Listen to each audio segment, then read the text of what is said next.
Astaghfirullah. Bismillahirrahmanirrahim. Assalamualaikum warahmatullahi wabarakatuh. Alhamdulillah, wassalatu wassalamu ala rasulillah wa ala alihi wa sahbihi wa mawalah wa la hawla wa la quwwata illa billahi wa ala. Alhamdulillah, segala puja dan puji hanya milik Allah Subhanahu wa taala. Salawat dan salam kita hadiahkan kepada Rasul kita Nabi besar Muhammad sallallahu alaihi wa ala alihi wasallam. Ma'asyiral muslimin wal muslimat rahimani wa rahimakumullah. Biasa sebenarnya kajian sebulan 2 kali di sini kita membahas Umdatul Ahkam. Tetapi dari pengurus yang mengadakan kajian ini dibuat umum, jadi siapapun bisa datang untuk mengaji di sini. Jadi mungkin nanti ke depannya akan dibuat jadwal dan akan disebar gitu ya, jadi bisa mengajak kawan-kawan yang lain juga untuk bisa hadir di majelis setiap waktu sekali di sini. Kita jam 4 mulainya sebenarnya kan, biasalah molor-molor sedikit kan. Ma'asyiral muslimin yang dimuliakan Allah Subhanahu wa taala, karena kita bertepatan dengan bulan Rabiul Awal, artinya kita berada di bulan bersejarah. Memang bulan Rabiul Awal itu tidak ada ibadah khusus yang diperintahkan. Beda dengan bulan-bulan yang disebut dengan Ashhurul Hurum, bulan-bulan suci Dzulqa'dah, Dzulhijjah, Muharram dan juga bulan Rajab. Ada beberapa ibadah yang dikhususkan untuk dikerjakan di bulan itu. Tapi di bulan Rabiul Awal itu tidak ada ibadah khusus. Akan tetapi apabila kita lewat di bulan ini Rabiul Awal, maka kita selalu diingatkan dengan peristiwa besar dalam sepanjang sejarah Nabi kita, Nabi Muhammad SAW. Ada 3 sejarah besar. Pertama, kelahiran Rasul. Walaupun diperselisihkan soal tanggal, tetapi bulannya disepakati di bulan Rabiul Awal, walaupun ada yang berpendapat di bulan Ramadan. Seperti Imam Ibnu Hazm berpendapat di bulan Ramadan, tetapi dalilnya kurang kuat. Hanya mengkiaskan kepada diangkatnya Nabi dan Rasul di bulan Ramadan, maka begitu juga kelahirannya. Tetapi pandangan yang kuat wallahu a'lam bahwa kelahiran Nabi SAW adalah di bulan Rabiul Awal. Kemudian peristiwa yang kedua, hijrahnya Nabi, itu terjadi di bulan Rabiul Awal. Kemudian yang ketiga, wafatnya Nabi juga terjadi di bulan Rabiul Awal.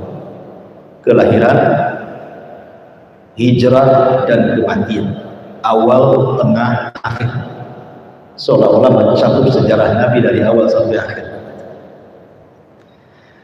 Tetapi yang ingin saya kisahkan, kita ambil ibrah dan pelajaran. Kita akan mengisahkan tentang kelahirannya saja.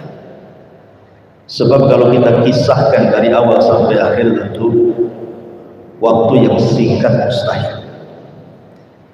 Kalaupun kita ceritakan selebar mungkin, serinci mungkin kisah Nabi, umur kita sudah tidak ada, kisahnya belum selesai berkisahkan. Ulama itu mengarang kutub sirah itu berjilid-jilid. Ma'asyiral muslimin yang dimuliakan Allah Subhanahu wa taala. Kita awali kisah kelahiran Rasul itu dengan kisah irhasat. Apa irhasat itu? Irhasat itu artinya peristiwa aneh yang terjadi jauh-jauh hari sebelum kelahiran, dekat-dekat hari menjelang kelahiran, dan keanehan-keanehan yang terjadi setelah kelahiran dan sebelum diangkat dia menjadi nabi dan rasul. Ada 3 pembahasan. Pembahasan yang pertama tentang irhasat atau bukti-bukti jauh-jauh hari Nabi SAW itu akan dilahirkan. Saya sebutkan dulu. Yang pertama, kedatangan orang Yahudi dari Yerusalem ke kota Madinah. Ada apa? Karena kalau secara ekonomi kota Madinah itu di zaman itu tidak lazim, sebab ekonomi di zaman itu dikuasai negeri Yaman. Itu ekonominya kuat saat itu. Kenapa mereka tidak hijrah ke Yaman? Yang kedua, secara peradaban, kenapa mereka tidak hijrah ke Syam? Bukankah Syam secara peradaban perkembangan dunia luar biasa? Malah orang-orang Yahudi dari Yerusalem tiba-tiba kemudian hijrah ke kota yang gersang hanya ditumbuhi kebun kurma saja. Ada apa?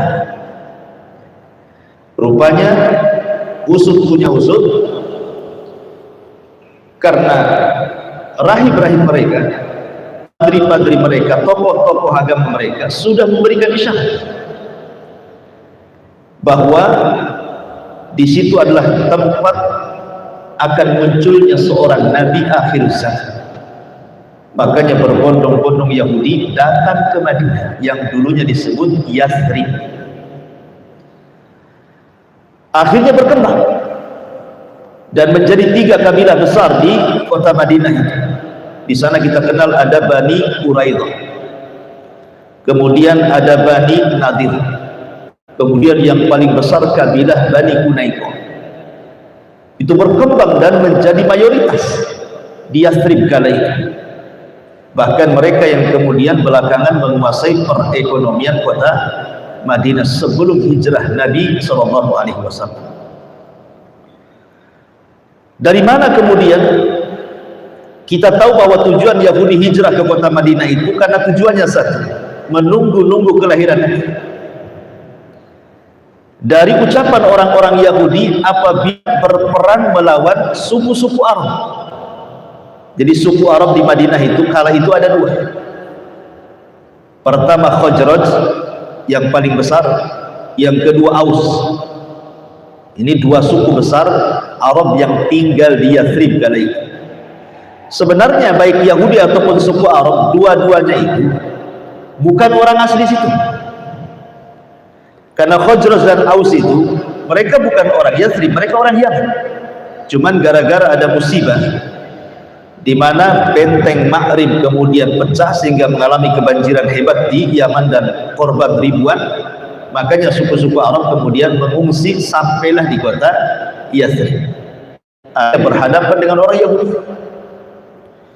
Jadi kalau seandainya orang-orang Yahudi ini perang melawan Khazraj dari suku Arab atau melawan Aus, kemudian terkadang menang terkadang kalah. Kalau mengalami kekalahan, mereka akan mengancam orang-orang Arab ini dengan mengatakan, awas saja, kalau seandainya nanti Nabi kami katanya lahir di kota ini, habiskan dia.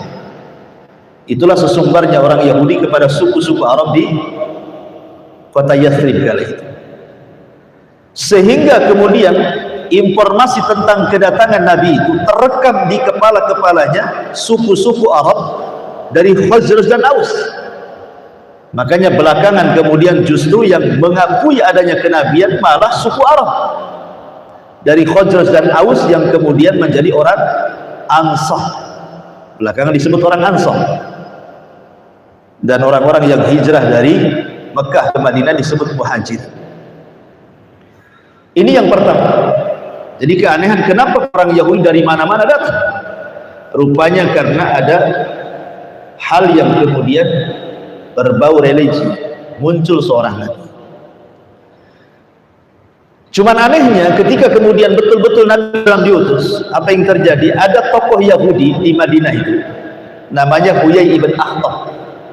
Huyai ibn Akhtab punya anak perempuan namanya Safiyah, yang kemudian belakangan jadi istri Nabi. Safiyah itu.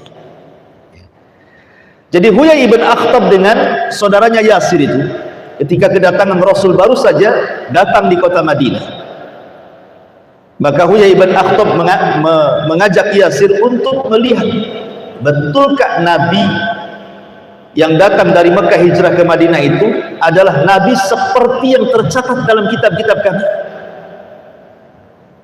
Rupanya setelah kemudian diintip, kemudian mencari tahu, rupanya betul persis seperti yang digambarkan dalam kitab-kitab mereka.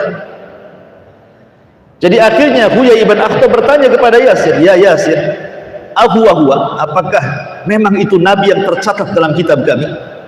Kata Yasir, "Ya." Kalau begitu saya tidak akan berhenti memerangi dia.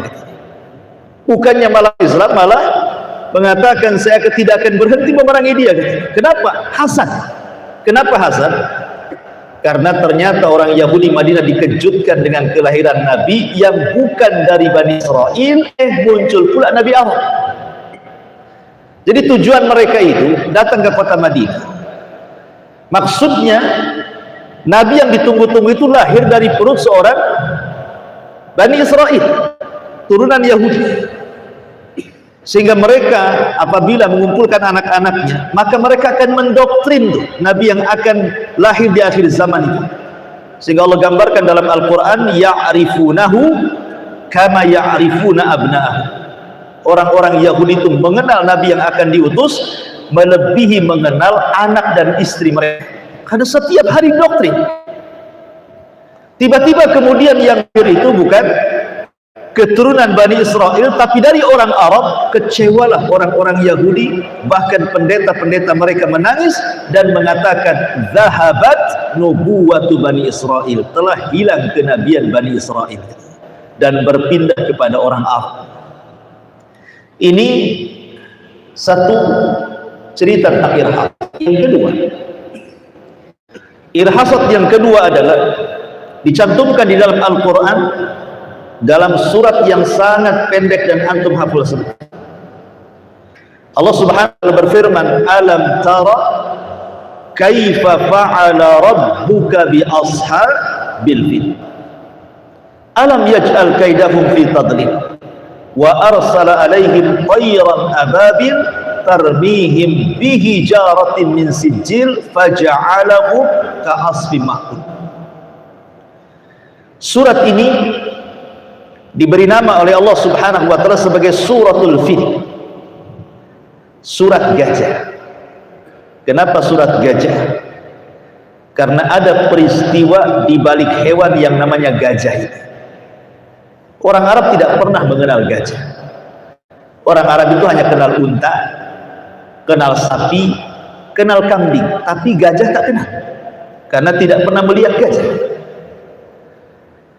Lalu bagaimana orang-orang Arab bisa kemudian melihat gajah? Karena ada seorang tokoh Nasrani yang berasal dari Ethiopia, namanya Abrahatul Asram. Itu membawa gajah-gajah dari Ethiopia ke kota Madinah. Kapan itu? Ketika sakit hati, gereja yang dibangunnya dilecehkan oleh seorang laki-laki Arab yang jahil. Tapi ini bukan orang Islam, ini kan sejarah orang-orang musyrik, belum ada Islam zaman itu. Saya gambarkan sejarahnya sedikit. Di dalam suratul Buruj, dalam surah Al-Buruj, itu ada satu kisah dalam suratul Buruj itu yang disebut dengan Ashabul Ukhdud.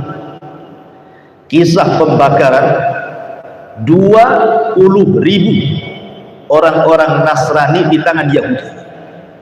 Kisahnya disebut Ashabul Buruj. Rajanya namanya Dhu Nuwas. Ketika kemudian mendengar kerajaan Romawi yang ada di Syam bahwa orang-orang Nasrani yang ada di Yaman dibakar hidup-hidup oleh rajanya Yahudi namanya Dhu Nuwas, marah. Akhirnya mengirim surat kepada Habasyah, Ethiopia, karena sama-sama kerajaan Nasrani. Di zaman itu kan ada 3 kerajaan Nasrani.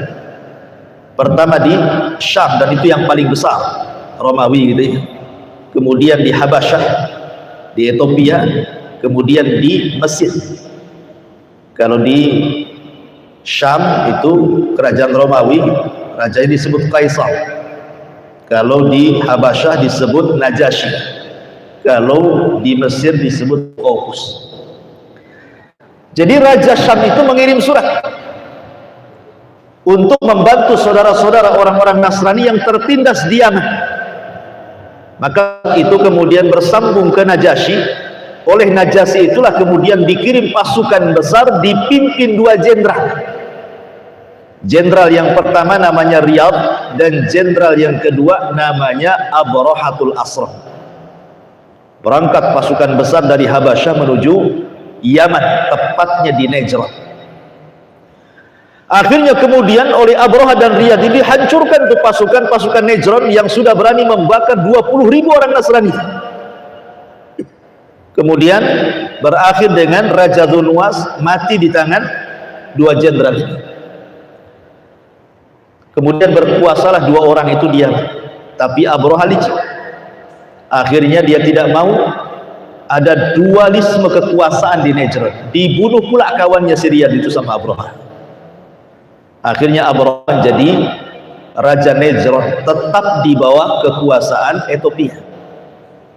Singkat cerita, yang namanya orang-orang Ethiopia dengan orang-orang suku Arab asli Yaman itu kan akan berbeda. Dari segi bahasa tidak nyambung, dari segi peradaban tidak nyambung, dari segi adat istiadat tidak nyambung, dan kebiasaan pun tidak nyambung.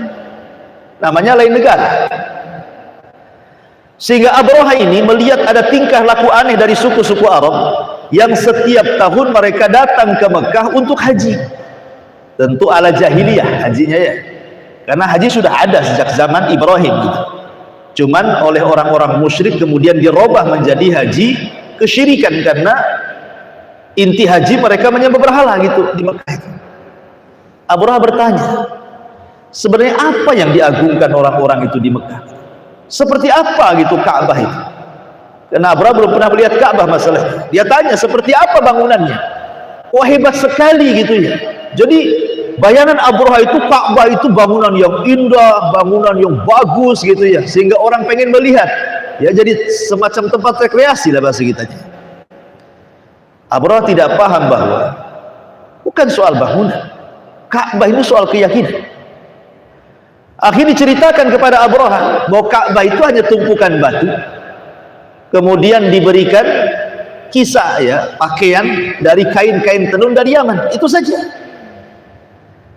Akhirnya Abraha berpikir, oh kalau aku bisa membangun yang jauh lebih hebat dibandingkan Ka'bah, boleh jadi bisa memalingkan pemandangan orang dan tidak lagi menziarahi Ka'bah dan akan menziarahi bangunan yang akan dia bangun. Dibangunlah gereja termegah kali itu, karena Abraha berpikir bahwa mereka datang ke Mekah itu soal bangunan gitu ya, bukan soal keyakinan. Betul-betul dibangun gereja itu tinggi sekali, saking tingginya kalau orang nenggak ke atas ini topinya jatuh. Dan topi itu dalam bahasa disebut kolam suah ya. Sehingga gerejanya saking tingginya disebut kullais. Jadi kalau negak itu topinya jatuh ke belakang, saking tingginya itu. Kullais itu gerejanya itu. Baitun Kullais namanya. Subhanallah, Abraha ini membangun gereja itu bukan dana sedikit, karena meminta bantuan Najasyi dari Ethiopia untuk mengirim bahan-bahannya. Jadi ada campuran emasnya, ada campuran perak, kemudian ada kain-kain sutranya. Pokoknya memang dibuat indah betul. Sampai datanglah peresmian gereja itu dan mengirim surat kepada seluruh suku Arab untuk datang ke gereja. Setelah dibuat, tidak ada satupun yang datang. Setiap tahun kan mereka tetap saja ke Ka'bah sana. Enggak ada orang yang tertarik datang ke gereja. Karena memang Abraha salah paham. Orang Arab membangun Ka'bah itu bukan yang dilihat bangunannya, tapi ada keyakinan religi kan gitu, mengagungkan. Sampai akhirnya ada orang Arab Badui jahil, orang bodoh yang tinggal di Mekah, jalan kaki sholat. Untuk apa? Ingin menghinakan Abrahanya, yang konon dengan cara menghinakan gerejanya Abraha, dia sedang membela Ka'bah gitu maksudnya. Tapi salah caranya. Anak muda ini datang ke gereja Abraha, kemudian dikencingi gereja itu, buang hajat dalam gereja itu, kemudian dititipkan surat penghinaan kepada gereja itu. Kononnya dia sedang membela Ka'bah dan menghinakan gereja gitu. Ini orang jahil. Sekali lagi, orang ini bukan Muslim. Islam belum ada. Ini orang musyrik ini yang menghina gereja ini. Dalam Islam tidak boleh. Tidak boleh kita menghina tempat ibadah. Akhirnya Abraha tahu dan marah. Sebenarnya Abraha itu baik orangnya, insaf saja gitu. Hanya ingin supaya pandangan-pandangan orang Arab itu tertuju ke gerejanya. Maunya gerejanya itu dikunjungilah seperti mereka mengunjungi Ka'bah gitu. Tapi nggak ada yang berkunjung, malah dihinakan, marahlah Abraha. Sudah bertahun-tahun dia bangun gereja itu dengan dana yang besar, harapan manusia datang, rupanya tidak ada manusia yang datang. Maka dari situ Abraha menyiapkan pasukan besar yang belum pernah terjadi di zaman itu. Orang-orang Arab tak pandai perang. Kalau mereka terbiasa perang, dengan peralatannya, dengan kendaraannya, sampailah didatangkan gajah-gajah dari Ethiopia. Ya. Dan gajah yang paling besar diberi nama Mahmud, dan itu tunggangannya Abraha. Siapa namanya di sini? Mahmud. Nah, itulah gajahnya Abraha. Ya. Jadi akhirnya kemudian Abraha pun membawa pasukan besar menuju Mekah. Dia tidak hendak memerangi orang Arab, tidak ada. Tidak ada tujuan Abraha itu mau menyerang orang di Arab, tidak ada. Tujuannya cuma satu, menghancurkan Ka'bah. Karena dia sudah menghina gereja, saya hancurkan Ka'bah. Gitu saja. Dia nggak hendak perang. Tapi ada orang-orang Arab yang kemudian berusaha menghalang-halangi, tapi sia-sia karena pasukannya banyak. Kuat-kuat, tengok gajah pun udah takut. Sampai akhirnya kemudian Abraha pun sampai di sebuah wadin, lembah yang disebut dengan Wadin Muhassir. Kalau orang haji biasanya lewat kalau dalam manasik haji, Wadin Muhassir. Disitulah tempat dikutuknya Abraha.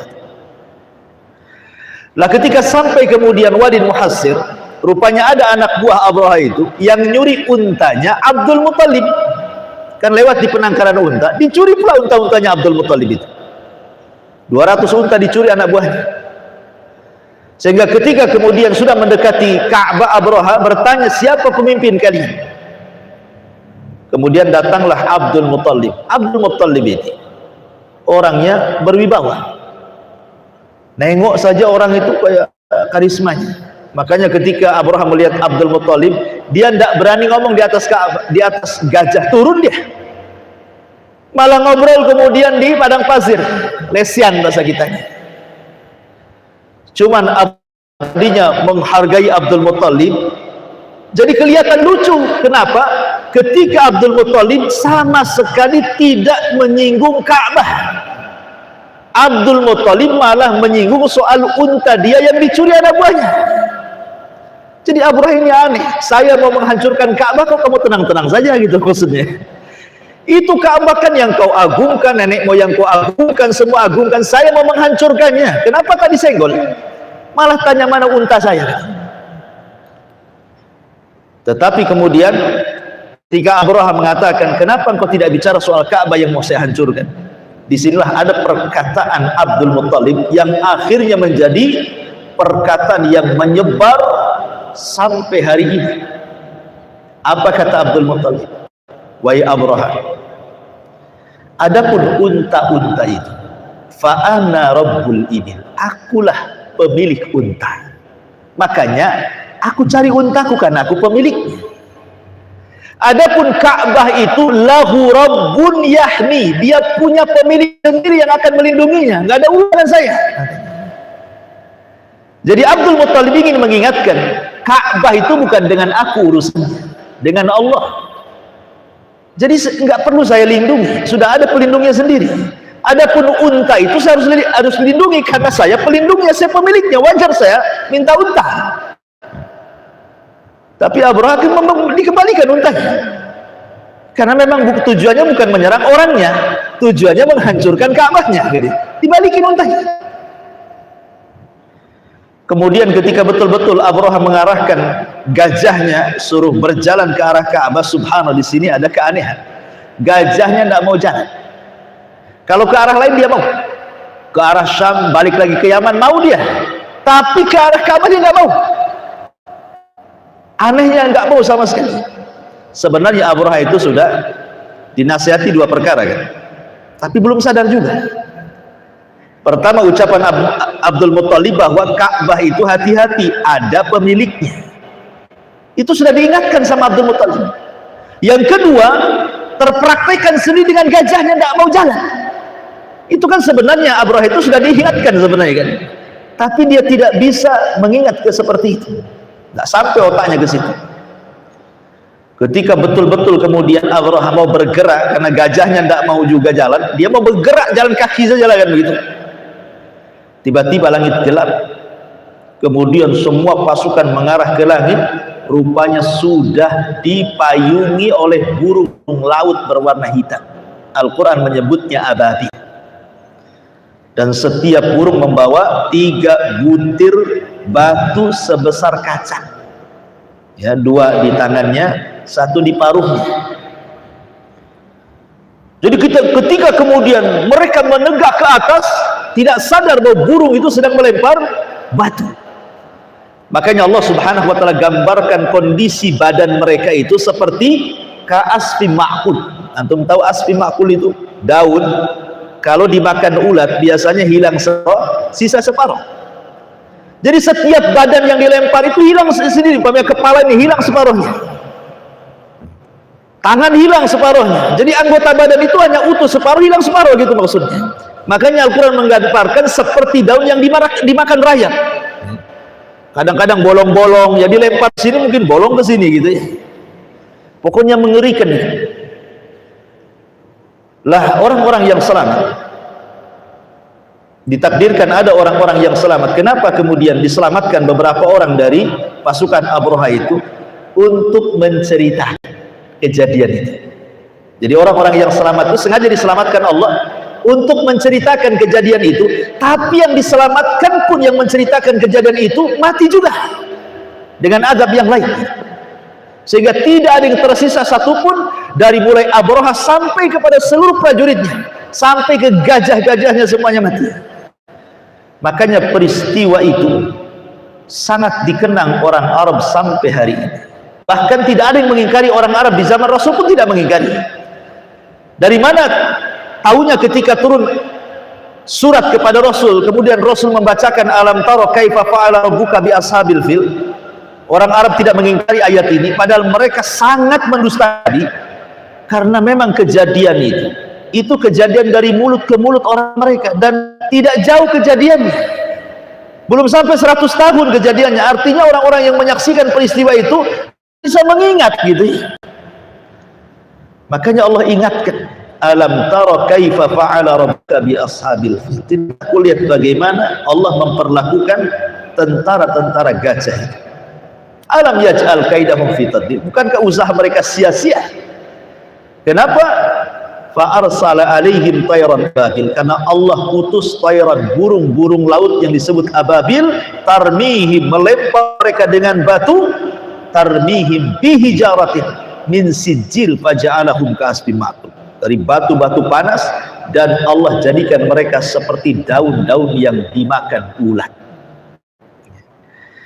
Ada sebagian orang yang kemudian ingin melemahkan tentang kisah ini, padahal jelas kisah ini disebutkan dalam Al-Quran, mau dilemahkan pula dengan cara apa? Yang dilemahkan itu persoalan burung ya.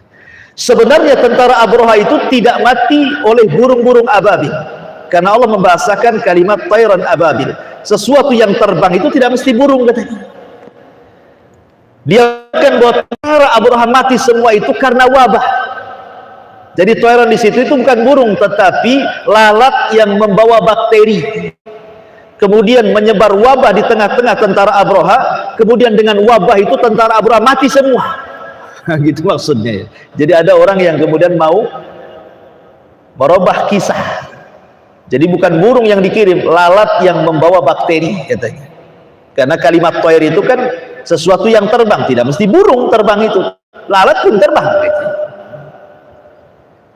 Kononnya bahwa kisah tentang tayran ababil itu, burung-burung ababil itu kisah buatan-buatan saja. Mereka bukan karena ditembaki burung, tapi karena dikirim bakteri sehingga tersebar wabah, mati semua katanya.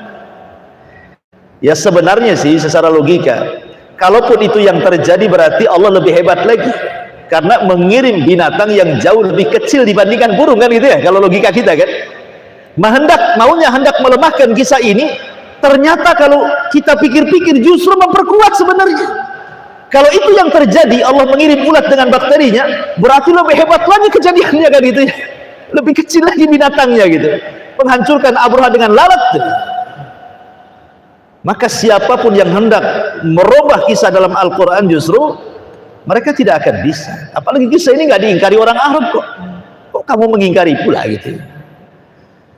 Kemudian juga ketika Nabi Yusuf alaihi salatu mengirimkan baju katanya, sebelum Yakub pindah ke Mesir, masih di Palestina, kata Yusuf mengatakan, ini baju saya, kirim ke bapak saya, suruh cium, nanti dia akan melihat lagi dari kebutaannya.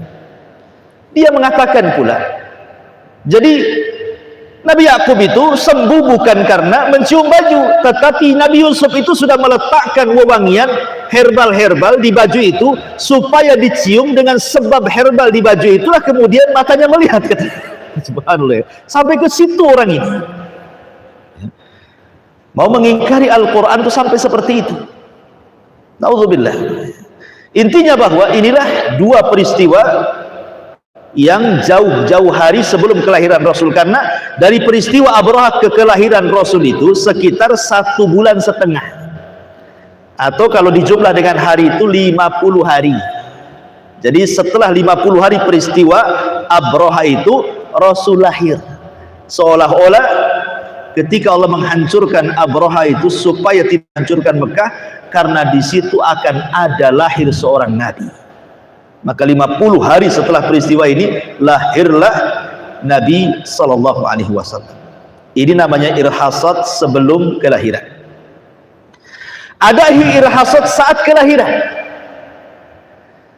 Terlampau banyak kisah-kisah yang dijelaskan oleh beberapa ahli sejarah, namun semua riwayatnya antara dhaif dan maudhu. Kalau tidak lemah, palsu riwayatnya. Banyak. Tapi sebutkan 3 saja yang sahih saja ya, yang hadisnya kalau diteliti antara sahih dan hasan saja. Karena kalau kita ceritakan sebagaimana yang ma'ruf di internet banyak gitu ya, peristiwa-peristiwa aneh saat kelahiran Rasul itu, tidak ada sandaran hadis sama sekali. Kebanyakan hadisnya dhaif ataupun maudhu.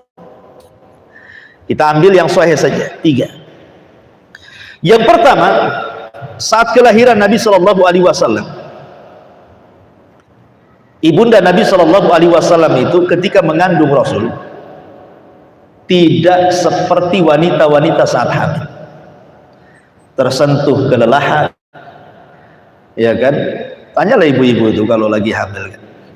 Makan pun selera, kadang ngidam macam-macam, makan balsem, makan balsem. Kadang mau tidur pun susah kalau kehamilannya sudah besar kan gitu ya. Tapi ibundanya Rasul saat mengandung Rasul seolah-olah tidak hamil. Udah tidur ya nggak ada masalah, jalan ya nggak ada masalah gitu. Seolah-olah dia tidak sedang hamil, padahal dia sedang hamil Rasul.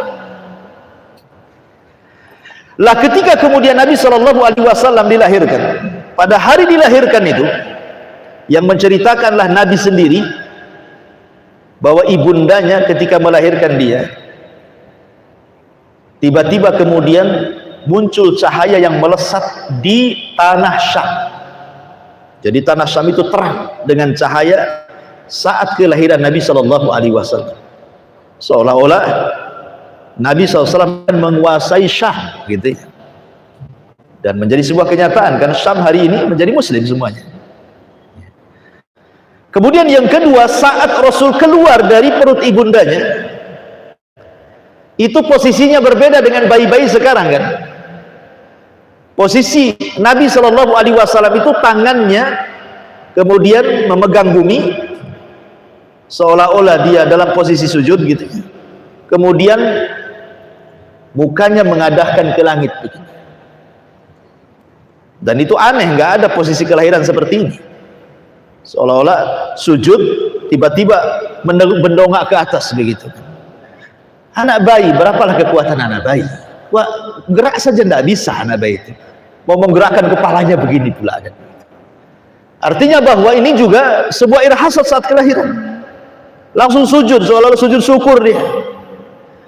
Kemudian yang ketiga, muncul bintang Ahmad yang tidak diketahui oleh orang Yahudi di malam kelahiran Nabi. Sampai-sampai kemudian diceritakan saat kelahiran Nabi SAW, para pembesar-pembesar Yahudi Madinah itu, pendeta-pendetanya, keluar semua. Kemudian mereka lari ke gerbang-gerbang. Kemudian mandang ke langit, melihat bintang itu yang mereka tunggu-tunggu selama ini. Mereka berteriak bahwa telah lahir seorang nabi, telah lahir seorang nabi. Akhirnya kemudian digedor persatu rumah orang-orang Yahudi di kota Madinah, ada nggak wanita yang melahirkan? Semua diperiksa rumah-rumah itu. Subhanallah, rupanya tidak ada satupun wanita di malam itu yang melahirkan dari wanita Yahudi. Dari sinilah pembesar Yahudi mulai cemas-cemas dia. Ini siapa sebenarnya? Dari mana nabi ini? Kenapa malam ini yang harusnya ada lahir seorang nabi, kok tidak ada satupun wanita Yahudi yang melahirkan? Gimana coba, sudah ratusan tahun mereka menanti-nanti, ketika tandanya sudah datang tidak ada yang lahir kan itu ya. Apa nggak pusing tuh pembesar-pembesar Yahudi itu, orang-orang Yahudi Madinah itu? Rupanya setelah beberapa hari ada informasi di malam kejadian bintang Ahmad itu muncul, di Mekah ada wanita yang melahirkan, dan yang melahirkan adalah seorang wanita suci Aminah, keturunan Raja Arab Abdul Muttalib. Dari situ orang-orang Yahudi menangis dan mengatakan, waqad dhahabat nubuwatu Bani Israel, sungguh kenabian dari Bani Israel telah hilang dan sudah diambil orang Arab. Mulailah mereka dari sini hasad, kenapa mesti orang Arab yang selama ini mereka perangi setiap hari gitu ya, berperang dengan orang Arab, Khazraj, Aus, tiba-tiba lahir dari pihak musuhnya. Gimana ceritanya kan gitu ya? Makanya dari hasadnya orang-orang Yahudi inilah tidak pernah orang Yahudi itu mengimani kenabian Rasul sallallahu alaihi wasallam. Hanya sedikit, kata Nabi, kalau 10 pemimpin Yahudi Madinah mau masuk Islam, maka 1 Yahudi Madinah pasti masuk Islam. Tapi tidak ada, hanya Abdullah ibn Salam yang masuk Islam di antara pemimpin Yahudi. Pada Rasul tidak menyaratkan sekian, tidak, cukup 10 saja dari pemimpin Yahudi masuk Islam, selesai Yahudi itu masuk Islam semua. Tapi nggak ada yang masuk Islam kecuali siapa? Abdullah ibn Salam. Sampai Abdullah ibn Salam, ketika dia mendengar pidatonya Rasul sallallahu alaihi wasallam pertama kali datang ke kota Madinah, takjub dia dan langsung dia masuk Islam. Yaitu Nabi SAW kemudian menyarankan, bagaimana kalau seandainya kau kumpulkan orang-orang Yahudi, kamu jangan ngomong dulu kalau engkau sudah masuk agama, nanti saja tuh tanggal mainnya, kumpulkan aja orang-orang Yahudi. Dikumpulkan orang Yahudi. Kemudian Rasul mengatakan, bagaimana pendapat tentang Abdullah ibn Salam? Kata orang Yahudi, oh dia orang baik kami. anak dari orang terbaik kami. Dia orang mulia kami, anak dari orang yang termulia dari kami, kata. Tiba-tiba Rasul mengatakan, wahai Abdullah ibn Salam, kemari, ucapkan kebenaran kepada mereka. Kata Abdullah ibn Salam, mendekati Rasul di hadapan Yahudi, dia mengatakan, asyhadu an la ilaha illallah wa asyhadu anna Muhammad Rasulullah. Tiba-tiba mereka mengatakan, oh Abdullah bin Salam orang jelek kami, keturunan dari orang jelek kami, orang hina kami, keturunan dari orang hina kami. Dalam waktu sesaat berubah ngomongnya, coba ya kan. Padahal itu tokoh mereka yang jadi rujukan, itu ustadznya mereka tuh. Coba lihat ya, orang-orang Yahudi nggak mengakui perkara-perkara seperti ini. Lah ini namanya irhasat, 3 irhasat, munculnya bintang Ahmad, kemudian melesatnya cahaya dan menerangi Syam, kemudian juga saat keluarnya Rasul dari rahim ibundanya dalam posisi sujud. Ini semua irhasat yang nampak dari kelahiran Nabi. Adapun yang menyebar gitu ya, memang menyebar seperti padamnya api Majusi yang sudah 1000 tahun nyala tidak pernah padam, tiba-tiba padam di hari kelahiran Rasul. Kemudian 14 balkon tiang Persia roboh semuanya saat kelahiran Rasul, katanya. Dan macam-macam cerita itu semua kalau tidak dhaif, palsu hadis. Tidak perlu bersandar kepada kisah-kisah seperti itu. Kembali, ini masalah yang kedua. Saat kelahiran Nabi SAW muncul peristiwa-peristiwa ini. Kemudian setelah kelahiran Nabi sampai diutusnya Nabi SAW, banyak keanehan. Di antaranya adalah ketika Nabi SAW berusia masih bayi. Kebiasaan orang Arab, bayi-bayi kota itu biasanya, ingat, setiap Nabi itu tidak ada orang desa, semua orang kota. Bukan berarti kemudian kita hendak mau merendahkan desa, tidak ya. Tapi tidak ada Nabi yang lahir di desa, semua Nabi itu lahir di kota. Cuman bagaimanapun, kalaupun Rasul orang kota ya kan, tapi pendidikan itu tetap di desa. Jadi kebiasaan orang Arab itu, orang-orang desa biasanya yang punya anak bayi yang keluar air susunya, biasanya datang ke kota mencari bayi-bayi untuk jadi ibu susuan dengan imbalan. Kenapa demikian? Karena di kota itu bahasa rusak, bahasa Arab sudah rusak, ya kan? Sudah tidak fasih lagi. Kemudian banyak wabah penyakit, ya. Kemudian kehidupannya tidak kondusif dari segi kesehatan dan begitu seterusnya.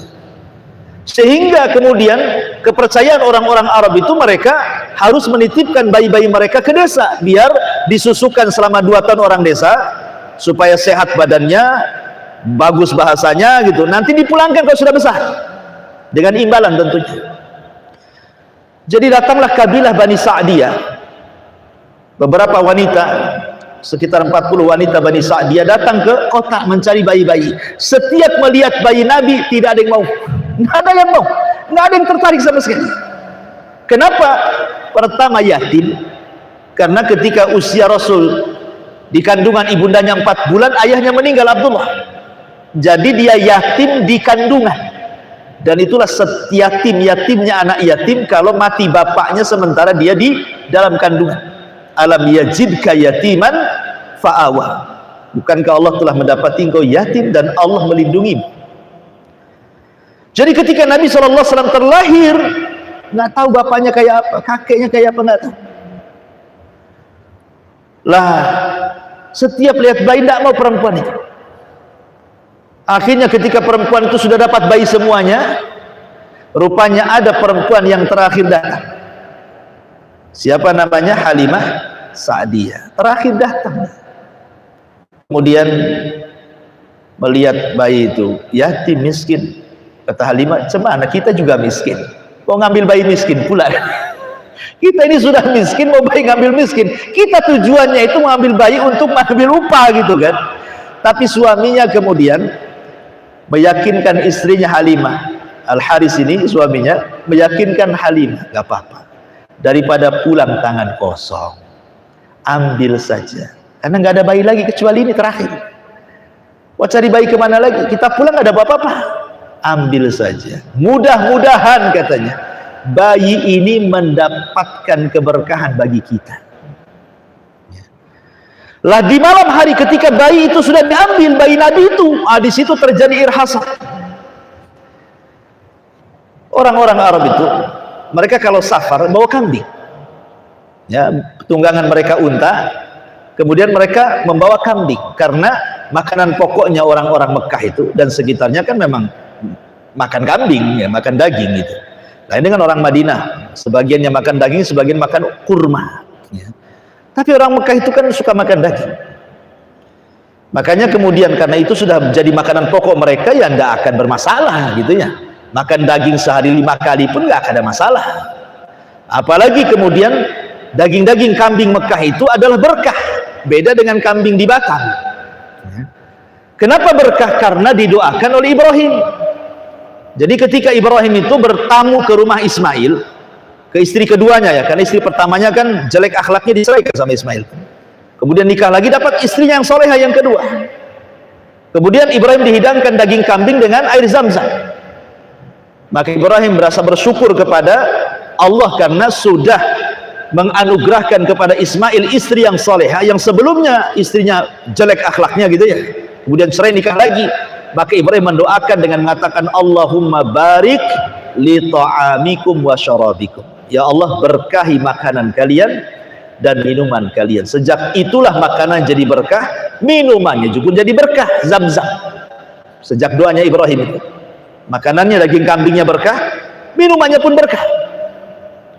Makanya kalau orang makan daging di sana nggak ada masalah, nggak ada kan masalah. Tak tahu kalau orang Arab makan daging tamiang sini ya.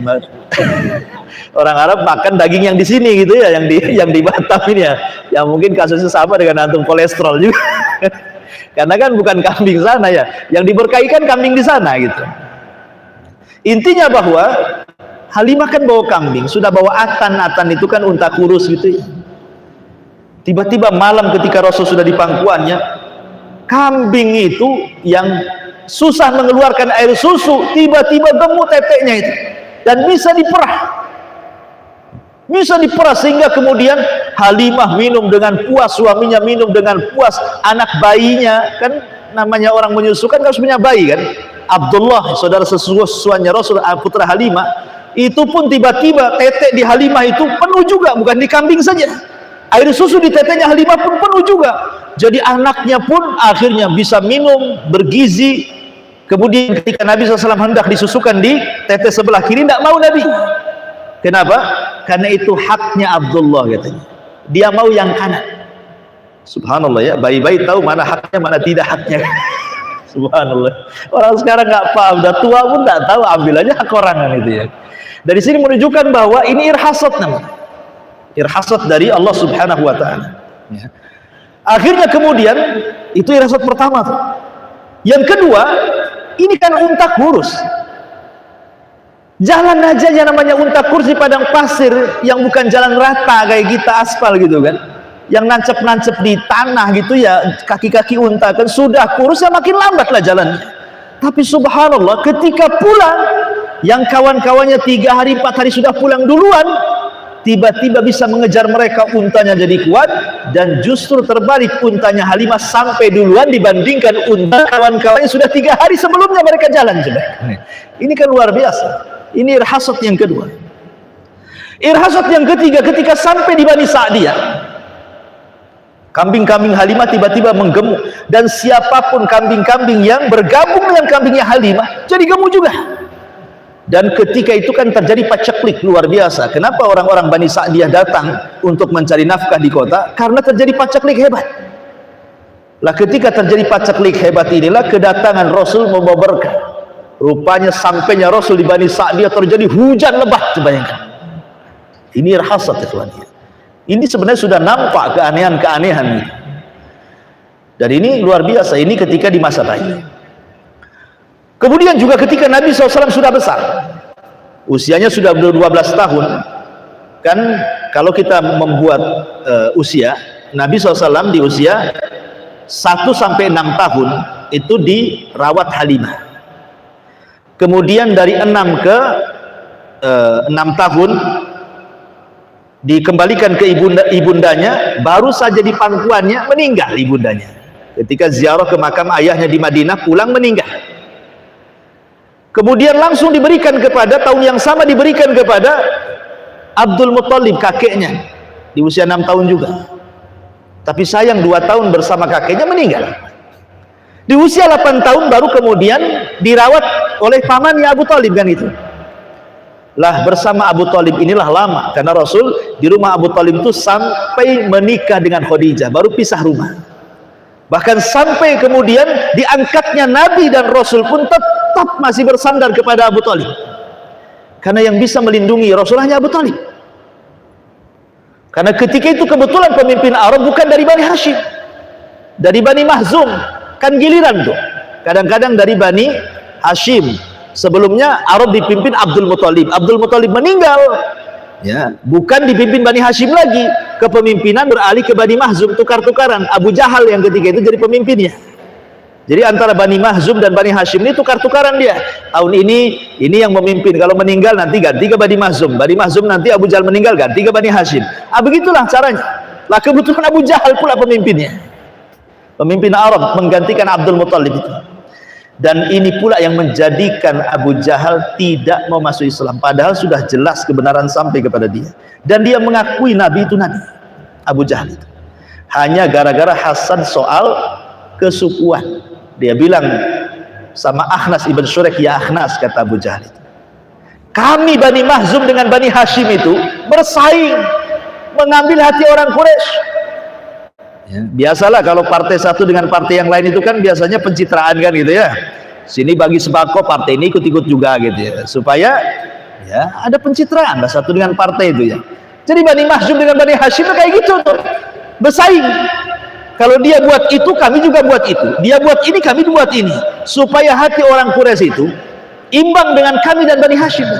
Tiba-tiba kata Abu Jahal kepada Akhnas ini, tiba-tiba Bani Hashim mengklaim dia punya nabi. Ya tidak mungkin kami katakan Bani Mahzum punya nabi juga. Nggak mungkin ini, nggak bisa, kata Abu Jahal. Gara-gara inilah aku sakit hati, katanya. Kalau yang lain bolehlah kita bersaing, tapi kalau mereka mengatakan kami punya anak muda jadi nabi, siapa yang bisa menandingi nabi, katakan. Kalahlah kami di mata orang-orang Bani Hashim, karena ketika itu Abu Jahal jadi pemimpinnya. Kecuali kalau yang memimpin Bani Hashim kan Abdul Muttalib, ini yang memimpin Bani Mahzum. Nah, itulah sebabnya Abu Jahal masuk Islam. Pada setiap malam dia dengarkan Al-Quran. Kalau Rasul sholat, dia ngendap-ngendap malam-malam, ngintip-ngintip, dengerin itu sama, senang dia. Jadi kalau malam dia mendengarkan Quran, kalau siang jadi musuhnya Nabi, gitu loh maksudnya. Abu Jahal ini ya. Intinya bahwa ketika umur 12 tahun Nabi SAW kemudian ingin diajak dagang oleh pamannya Abu Thalib ke Syam. Rupanya sudah ditunggu-tunggu oleh seorang rahib namanya Buhairah. Buhairah ini seorang rahib yang ekstrim dan punya pembantu seorang dukun. Kemudian dia diusir dari kanisahnya, dari kanisah besarnya di Syam itu, karena terlalu ekstrim pemahamannya, diusir. Akhirnya kemudian pindah di padang pasir buat kemah-kemah gitu saja, Buhairah rahib ini. Dan dia selalu meramalkan sesuatu dengan peramalnya itu. Ini hari ini kayaknya apa yang kita ramalkan akan lewat seorang nabi ini menjadi kenyataan. Jadi beberapa hari Buhairah itu keluar dari tendanya, kemudian duduk di sebuah pohon, dan pohon itu menjadi ciri bahwa siapapun yang duduk di pohon itu pasti dia nabi. Jadi dia bolak-balik tengok pohon itu, tengok ada orang dari Arab yang lalu lalang ingin ke Syam berdagang, ditengokin sama dia setiap hari, karena sudah terasa ini kayaknya udah dekat nih waktunya. Tiba-tiba kemudian datanglah kafilah Abu Thalib bersama rombongan. Di situ ada Nabi masih kecil, umurnya 12 tahun. Curiga tuh Buhairah, akhirnya stop. Nggak pernah Buhairah itu menjamu kafilah dari Arab yang dagang itu, nggak pernah, dicuekin. Tiba-tiba ke kafilahnya Abu Thalib ini kok baik dia, di stop, suruh makan di rumahnya. Maka Abu Thalib pun senang lah, namanya lagi perjalanan. Kemudian dijamu, tapi Rasul kata Abu Talib disuruh menjaga barang dan unta-untanya di luar. Jadi Buhairah melihat satu persatu, ya, ada nggak ciri kenabian orang-orang itu? Rupanya nggak nampak. Jadi Buhairah mengatakan kepada Abu Talib, ada nggak yang tersisa? Apa ini sudah semua ada di sini? Gitu. Kata Abu Talib, tidak, ada anak saya, dia jaga barang-barang dan untanya di sana. Kata Buhairah, bisa nggak dipanggil? Gitu. Akhirnya dipanggillah Rasul. Baru ketika Rasul masuk, Buhairah Rahib sudah nampak tanda-tandanya. Tanda-tandanya dari mana? Dari belakang stempel kenabian. Sehingga Buhairah ini tiba-tiba menangis. Kemudian ditanya, siapa bapak orang ini? Katanya. Kata Abu Talib, aku bapaknya, katanya. Nggak bisa. Anak ini tidak punya bapak, katanya. Oh, tahu dia gitu. Nggak boleh anak ini punya bapak, katanya. Kok ngaku-ngaku aja jadi bapak, katanya. Kata Abu Talib, ya, memang aku bukan bapaknya, aku pamannya. Oh, makin yakin dia. Kalau kata Buhairah ini nabi ini. Kemudian Buhairah minta beberapa hari tinggal di rumahnya. Maksudnya untuk diteliti kan. Nabi selama beberapa hari di rumah Buhairah itu kadang-kadang di pohon itu. Ada itu ya. Kok pohonnya nunduk. Makin yakin. Kemudian kalau jalan kemana dia tengok awan ngikutin. Kemudian kalau Rasul lewat di pohon, kemudian di bebatuan mengucapkan salam. Jadi Buhairah sudah yakin ini Nabi. Kata Buhairah, ya Abu Talib, saya memohon, jangan kau bawa anak ini ke Syam. Kalau orang-orang Yahudi Syam tahu, dia akan membunuhnya. Ini Nabi, bawa lagi ke Mekah, katanya. Itu kan. Akhirnya Abu Talib kan bingung dia kan. Apa maksudnya nih kok ngomong ngelantur dari kemarin? Abu Talib nggak bingung nih ngomong apa orang dari kemarin cerita ini cerita itu kan nggak nyambung dia itu. Tapi karena yang ngomong pendeta, mikir juga Abu Talib itu. Akhirnya kata ya sudah kita pulang. Jadi yang kafilah lain melanjutkan perjalanan, Abu Talib balik lagi ngantarkan Rasulullah ke Mekah. Dan ini kan keanehan. Nah, itulah diantara irhasat sebelum kelahiran, saat kelahiran, dan sudah kelahiran Nabi Sallallahu Alaihi Wasallam. Dan Nabi SAW lahir, ada yang mengatakan di tanggal 2, ada yang mengatakan di tanggal 8, ada yang mengatakan di tanggal 12, ada yang mengatakan di tanggal 16, 18 gitu ya. Di bulan Rabiul Awal, dan ini yang kuat, ada yang mengatakan di bulan Ramadan, tapi ini lemah. Tetapi tahunnya dan harinya disepakati. Hari, tahun sepakat. Ya. Tanggal, bulan diperselisihkan. Kalau hari Senin sepakat karena ada dalilnya. Rasul ditanya tentang puasa hari Senin. Apa kata Rasul? Itulah hari yang aku dilahirkan. Jadi nggak ada lagi perselisihan. Rasul yang mengatakan seperti itu. Senin. Ya. Tahunnya sepakat. Tahun gajah. Karena di zaman itu belum ada penanggalan. Bukan hanya Nabi dibilang tahun gajah. Selain Nabi pun yang lahir seusia dengan Rasulullah pasti akan dibilang tahunnya tahun gajah. Pamannya 15 hari setelah peristiwa perang gajah, 15 hari tahun gajah kan itu ya. Karena di zaman itu setiap tahun itu dinasabkan kepada peristiwa besar yang berlangsung sebelum kelahiran. Pamannya ada banjir, ada tsunami, ada puting beliung. 15 hari lahir berarti tahun puting beliung gitu ya. Tahun tsunami, tahun gempa. Kebetulan memang 50 hari sebelumnya terjadi Abraha, penyerangan dengan pasukan gajah, makanya disebut tahun gajah. Namun tanggal diperselisihkan dan bulan diperselisihkan. Tetapi jumhur mayoritas ulama tarikh sejarah ya, mereka berpegang kepada hari Senin tanggal 12 bulan Rabiul Awal tahun gajah. Itu yang banyak dikuatkan oleh jumhurul ulama. Inilah kisah kelahiran Nabi SAW, mudah-mudahan menjadi bahan pengetahuan.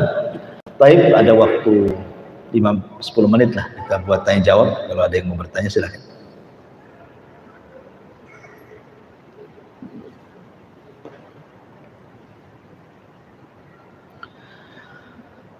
Tapi belum ada, tutup. Subhanallah bihamdika, asyhadu an la ilaha illa anta astaghfiruka wa atubu ilaik. Allahu ta'ala. Assalamualaikum warahmatullahi wabarakatuh.